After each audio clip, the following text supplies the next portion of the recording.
और मैं अगले पैनलिस्ट को बुलाना चाहूँगी, सागर गुप्ता, प्लीज़ आएँ, समाज सेवी हैं। और साथ ही मुकेश अग्रवाल, अग्रवाल सभा के अध्यक्ष हैं। आइए प्लीज़ मुकेश अग्रवाल जी। सागर गुप्ता की अगर मैं बात करती हूँ तो शमशान घाट के लिए उन्होंने बहुत कार्य किए हैं, समाज के बीच हमेशा रहते हैं और कई कार्य करते रहते हैं। व्यापारियों के लिए क्या कुछ किया है मुकेश अग्रवाल जी ने, वो भी हम उनसे जानेंगे। तो चलिए अब चर्चा की शुरुआत करते हैं सागर गुप्ता और मुकेश अग्रवाल जी से। तो चलिए अब लगातार हम बात कर रहे हैं, व्यापारी वर्ग से भी बात होगी, समाज सेवियों से बात होगी, जनप्रतिनिधियों से बात होगी, जिससे जो मुद्दे हैं वो निकल कर आए। मुद्दे के साथ साथ जो पॉलिटिकल लोग हैं उनके मन में क्या चल रहा है, क्या रोड मैप है विकास का, तमाम बिंदु पर हम चर्चा कर रहे हैं। हमारे साथ मुकेश अग्रवाल जी हैं, अग्रवाल सभा के अध्यक्ष भी हैं, आपका बहुत बहुत स्वागत है सर। सागर गुप्ता जी समाज सेवी हैं और बीजेपी के नेता भी हैं, आपका बहुत बहुत स्वागत है सर। मुकेश जी, चर्चा की शुरुआत आपसे मैं करना चाहूंगा, माइक ले लीजिएगा। मुकेश अग्रवाल साहब, पहला सवाल यही है क्योंकि आप अग्रवाल सभा के अध्यक्ष हैं, व्यापारियों का भी आप एक प्रतिनिधित्व करते हैं। अग्रवाल समाज के लिए आपने अब तक क्या किया और व्यापारी वर्ग सरकार से खुश है, आप जानते हैं, या आपको लग रहा है कि व्यापार ठीक ठाक चल रहा है? व्यापारी वर्ग खुश तो है। खुश इसलिए है कि व्यापारी वर्ग खुश है, लेकिन मतलब अभी समस्याएं जस की तस हैं। समस्याएं जहां पर दे रहे हैं हम लोग, तो उससे कोई बहुत ज़्यादा हम प्लीज नहीं है। यहाँ पर समस्याओं का जब हम लोग बोलते हैं तो उसका निराकरण नहीं हो रहा है, समाधान नहीं हो रहा है। जैसे सर मान लीजिए, अगर अभी रोड की बात हुई या कोई भी बात हो रही है, माननीय नगर विकास राज्य मंत्री हमारे यहाँ हैं, नगर पालिका अध्यक्ष हैं, अभी सब लोग यहाँ पे बोल के गए ऐसा हो रहा है ऐसा हो रहा है, तो हम लोग समस्या अपनी कहाँ पर दें, किसको दें, ये समझ में नहीं आ रहा है। मान लीजिए जिलाधिकारी महोदय को भी हम लोग अगर अपनी समस्या यसमैन बन के बोलें तो हम आपको बोल सकते हैं कि हाँ सारी चीज़ें ठीक हैं, लेकिन एक्चुअल में तो ठीक नहीं है सर। व्यापारी वर्ग पैसा नहीं कमा पा रहा है। अग्रवाल सभा के लिए आपने, अग्रवाल समाज के लिए अब तक क्या किया एक अध्यक्ष के तौर पर? अग्रवाल सभा के लिए सर हम लोगों ने ये किया है कि जैसे अभी हम लोगों ने परिचय सम्मेलन कराया यहाँ पर, और सामाजिक चूंकि हम लोग कार्य करते हैं तो उस सामाजिक कार्य के अंदर जैसे हम लोगों ने एक, जो अगर कोई ख़त्म हो जाता है तो बॉडी रखने के लिए एक इंतजाम करना रहता है, जो डीप फ्रीजर बोलते हैं जिसको, और जो मेडिकल से इक्विपमेंट से जो भी सामान रहता है या किसी के घर में कोई दिक्कत हो जाती है तो उसके लिए हम लोग सब अपना इंतजाम करते हैं, या कोई भी समाज के अंदर कोई भी कार्यक्रम होता है तो उसके अंदर हम लोग सहयोग करते हैं। ठीक है। सागर गुप्ता जी, आपने बहुत कार्य किया है, शमशान घाट के लिए भी बहुत सारे कार्य किए, ज़रा बताइए हमारे दर्शकों को कि आपने क्या क्या किया, और लगातार आप लोगों के बीच में रहते हैं, उनकी समस्याओं को सुनते रहते हैं। यहाँ सीतापुर का जो क्षेत्र है काफ़ी बड़ा है, मगर जहाँ यहाँ पे जो लोगों का मृत्यु के बाद अंतिम संस्कार करने की जगह है हम लोग की बाबा गोपाल घाट, वो दुर्गापुरवा में है और क्षेत्र काफ़ी बड़ा है। तो जैसे कि मैं समाज सेवा के क्षेत्र में काम करता रहता हूँ, मैंने यहाँ के समस्या देखी। जो लोगों के ज़रूरतमंद परिवारों को काफ़ी समस्या आती थी कि कैसे मृत शरीर को वहाँ ले जाया जाए। तो यहाँ बाबा गोपाल घाट में हम लोग की एक संस्था चलती है, स्वर्गोत्थान सेवा समिति। तो उनके जो अध्यक्ष हैं, जो पहले अध्यक्ष थे वो अब नहीं रहे दुनिया में, मगर उनसे जब 2023 में हमारी जब वो जीवित है बात हुई तो उन्होंने एक गाड़ी के लिए कहा कि एक गाड़ी अगर इसमें यहाँ लग जाएगी तो काफ़ी लोगों को आसानी रहेगी। तो मेरे परिवार द्वारा पहली गाड़ी वहाँ पे दान में दी गई, जो कि एक शव वाहन था। तो लगातार फिर उससे लोगों को सुविधा होने लगी, शहर के लोगों को। मेरे पास भी कॉल आए, फिर ऐसे देखते देखते अब इस समय 3 गाड़ियाँ चल रही हैं, जो कि शव वाहन मेरे द्वारा दिए गए हैं, चल रहे हैं और लोगों को सहायता हो रही है। गुप्ता जी, एक समाज सेवा का ये भाव कहाँ से आया? समाज सेवा का भाव क्या पैसा ज़्यादा था, या कि भैया पैसा तो इसको यहाँ समाज सेवा में लगा दी जाए, या ये था कि क्योंकि आप बीजेपी के नेता भी हैं, या पहले समाज सेवा करो, समाज सेवा से लोगों से जुड़ो, फिर पॉलिटिकल पार्टी ज्वाइन करो और फिर कोई विधायक, पार्षद या मेयर, पालिका अध्यक्ष, ऐसा कुछ कोई रोड मैप तैयार कर लिया लाइफ का? नहीं, ऐसा नहीं है। समाज सेवा का भाव पहले से था। मेरा परिवार शहर का सम्मानित परिवार है। मेरे परिवारजनों मतलब हम व्यापारी परिवार से आते हैं। मेरा कोई राजनीतिक बैकग्राउंड भी नहीं है। मेरे पिताजी और मेरे बाबा जी ने बहुत संघर्ष किया है, तब आज हम इस मुकाम पे हैं कि एक अच्छी लाइफ जी रहे हैं। तो मेरे पिताजी का संघर्ष, मेरे चाचा भी समाज सेवा में कार्य करते हैं, उन्हीं से प्रेरणा लेते। सबसे पहले प्रेरणा तो अपने परिवार ही से मिलती है। तो अपने चाचा से, अपने पिताजी से, अपने बाबा से प्रेरणा लेके मैंने ये सोचा कि हमारा जॉइंट फैमिली है, सभी फैमिली के लोग फैमिली बिजनेस को देख रहे हैं, तो हम थोड़ा समाज के लिए भी कार्य करें। उसी से घर के सभी बड़ों से प्रेरणा लेके मैंने समाज के लिए कार्य करना चालू किया। और मुझे खुशी होती है जब किसी की मदद हम कर पाते हैं, क्योंकि अगर भगवान ने हमें एक सक्षम बनाया है कि हम किसी की मदद कर सकें तो जरूर करनी चाहिए। मुकेश अग्रवाल जी, आपने बोला कि बहुत सारी समस्याएं हैं अभी व्यापारियों को, जो रख नहीं पाए हैं। सब अभी गुड बता रहे हैं कि सब कुछ अच्छा है, ऑल इज वेल। क्या प्रॉब्लम्स आ रही हैं यहाँ पर सीतापुर में? प्रॉब्लम नहीं मैम, देखिए हम लोग समाधान पर जाएंगे। समस्या तो हर कार्य में रहती हैं। मेरा ऐसा सोचना है यहाँ पर कि सीतापुर जैसे सभी लोग अभी आए, सभी नेता लोग आए, तो यहाँ पर ये 88,000 ऋषि मुनियों की नगरी है, लेकिन ये व्यापारिक नगरी भी है। यहाँ पर 5 बहुत बड़ी इंडस्ट्रीज लगी हैं गन्ने की, और फ्लोर मिल हैं, राइस मिल हैं। बहुत ज़्यादा मैम यहाँ पर व्यापारियों का मतलब संघर्ष करने के लिए व्यापारी, बहुत बड़े व्यापारी यहाँ पर करते हैं। लेकिन यहाँ पर अभी भी कुछ ऐसा है कि अगर कोई बड़े व्यापारी की जब कोई समस्या आती है तो उसको अभी तक कोई ऐसी चीज नहीं मिल रही। सिंगल स्टेप जो योगी महाराज जी बोल रहे हैं कि सिंगल स्टेप पे आप जाइए, जैसे हम अपनी बात बताएं। यानी आप कह रहे हैं कि सिंगल विंडो सिस्टम नहीं है अभी? विंडो सिस्टम अभी प्रशासनिक दफ्तरों में आपको चक्कर काटने पड़ते हैं। ज्यादा चक्कर काटने पड़ते हैं। जैसे अगर योगी जी की बात करें, अब मेरे को मालूम नहीं हम क्या सही बोल रहे हैं कि गलत बोल रहे हैं। हमने योगी जी को चिट्ठी भेजी कि योगी जी मेरे को इन आपसे दिक्कत है, शर्मा जी से दिक्कत है। योगी जी ने क्या किया, वही वाली चिट्ठी अगले दिन शर्मा जी के पास रखी हुई है कि बताइए इनको क्या दिक्कत है। अब बताइए वो समस्या बढ़ेगी या घटेगी, मुझको नहीं मालूम। और ये मैं आपसे बोल रहा हूं, कल मेरे साथ क्या होगा ये भी मुझको नहीं मालूम है। लेकिन मुझको बोलने में कोई गुरेज नहीं है।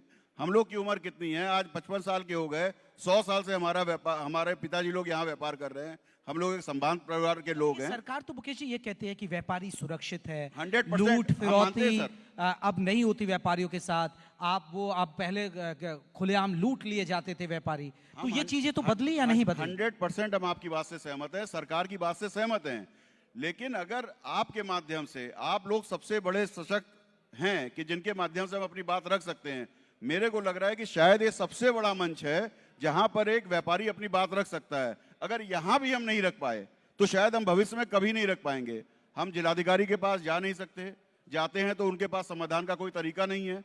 एक 200 मीटर की जिला अधिकारियों को तो बोला गया है कि वो तो समस्याएं सुनते हैं, लगातार बातचीत करते हैं, क्योंकि ये तो सीधे निर्देश भी है और देखने को भी मिलता है कि ऐसा है, यहाँ ऐसा नहीं है। मैम 200 मीटर की सड़क अगर हम जिलाधिकारी को बनाने के लिए बोलते हैं कि यहाँ पर एक पब्लिक प्लेस है, हमने परचेज किया है, इसके अंदर ये 200-300 मीटर की सड़क बननी है, यहाँ पर हमारे परिसर के बाहर एक शराब की दुकान है, इसको बनवा दीजिए। जिलाधिकारी की गलती नहीं बोलेंगे, लेकिन जिलाधिकारी ने एवरेज दे दिया, तुरंत नोट डाउन कर दिया, भेज दिया, पीडब्ल्यूडी को भेज दिया। मान लीजिए पीडब्ल्यूडी के पास बात से मेरे पास 1 महीने बाद मैसेज आता है, ये हमारे अधिकार क्षेत्र में नहीं आती है। सिंगल विंडो की बात कर रहा हूं सर। वो किसके क्षेत्र में आती है, कौन बताएगा?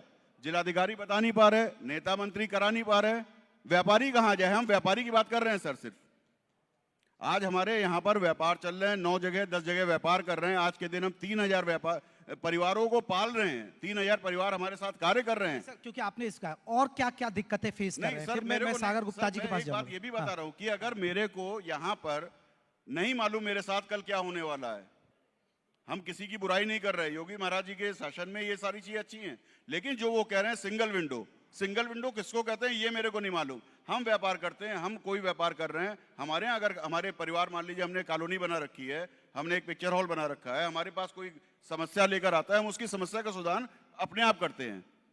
हम लोग जाते हैं तो हमारा समाधान क्यों नहीं होता है सर? ये हम आपसे एक रिक्वेस्ट कर रहे हैं, योगी जी से भी रिक्वेस्ट कर रहे हैं। हमारी उम्मीद है कि इस मंच से आपकी आवाज, क्योंकि लाखों करोड़ों दर्शकों तक ये लेकिन आपकी सर आवाज जा रही अगर है। कुछ हो पाए तो करिएगा नहीं प्लीज। सर, हम तो आवाज पहुंचा, हम तो एक माध्यम है। बड़ी हिम्मत करके कह पा रहे हैं आपसे, व्यापारी आदमी सबसे अगर दबा हुआ कोई कुछ रहा है तो वो व्यापारी वर्ग है। 3000 परिवारों को सर रोजी रोटी दे रहे हैं जो हमारे परिवार के, हमारे व्यापारों में जुड़े हुए हैं। 3000 व्यक्ति। सिंगल विंडो हम बोलते हैं। योगी जी के पास पूरा उत्तर प्रदेश है। हम अपनी समस्या रखते हैं तो हम किसके पास रखें? सिंगल विंडो कार्य नहीं कर रही है। 100% ये बात है। यानी आपकी सड़क नहीं बन रही है? हमारी सड़क नहीं है सर वो। हाँ। हमारी सड़क नहीं है। हमारी सड़क होती तो हमने बनवा रखी है। ठीक है। हमारी सड़क नहीं, वो सरकार की सड़क है। अगर हमारी होती बन चुकी होती। नहीं मतलब आपके इलाके की सड़क, यही हमारे दिक्कत है इलाके ना की भी आपकी? नहीं सर, हमारा इलाका कोई नहीं, वहां पर पूरी जा रही है सड़क हमारी।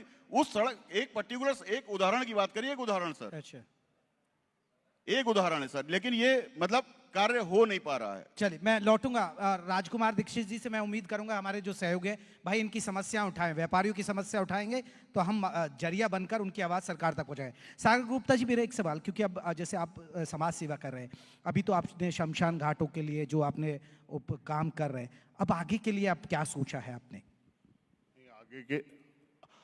आगे के लिए मतलब समाज सेवा का कार्य निरंतर जारी है, आगे भी जारी रहेगा। मैं भारतीय जनता पार्टी का सक्रिय सदस्य हूँ और कार्यकर्ता भी हूँ, तो पार्टी के जो कार्य होते हैं वो भी मैं करता हूँ। व्यापारी भी हूँ तो अपना बिजनेस भी देखता हूँ। और आगे जैसे राजनीति में रुचि तो है, आगे पार्टी अगर मौका देगी तो मतलब चुनाव भी लड़े जाएंगे आगे।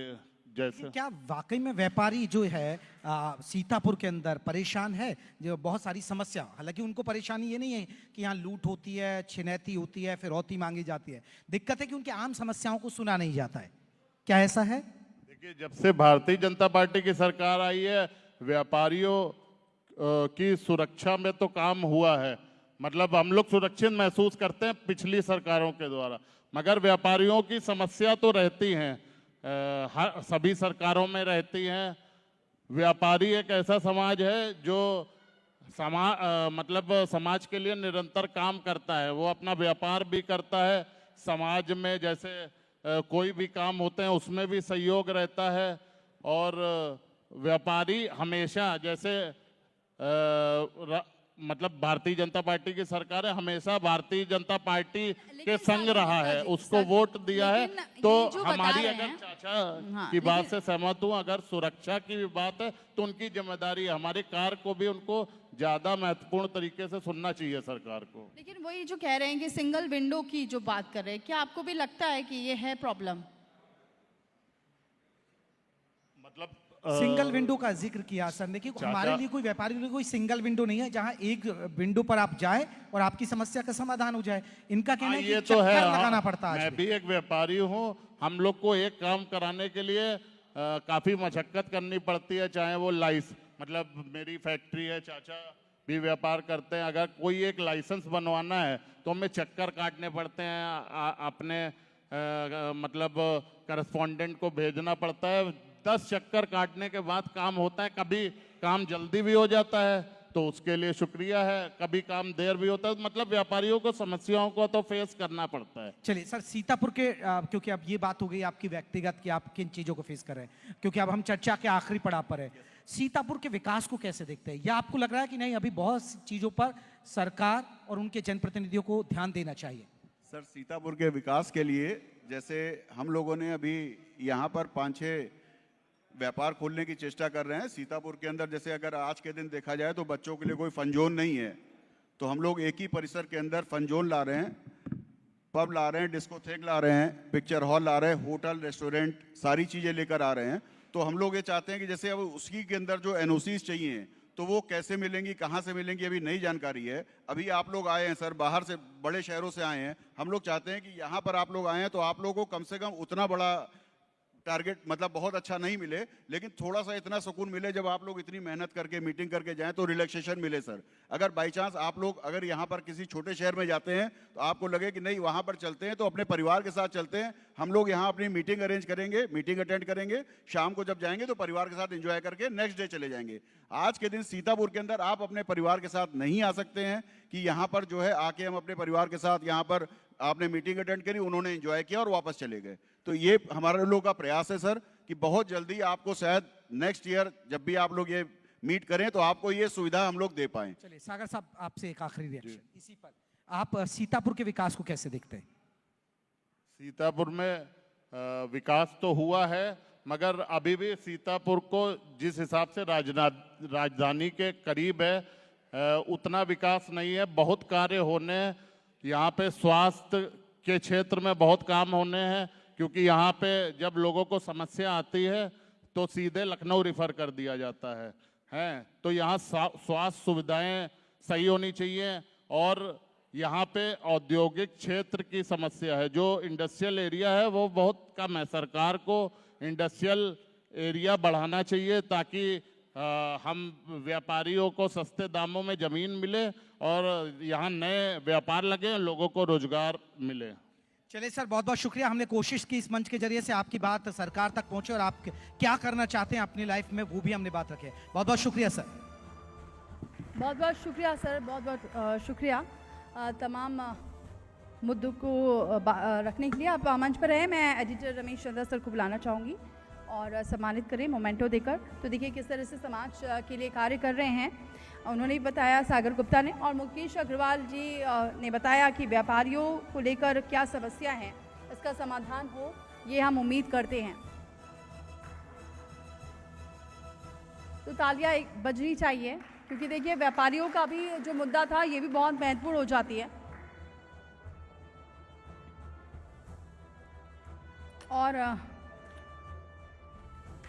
बहुत बहुत धन्यवाद।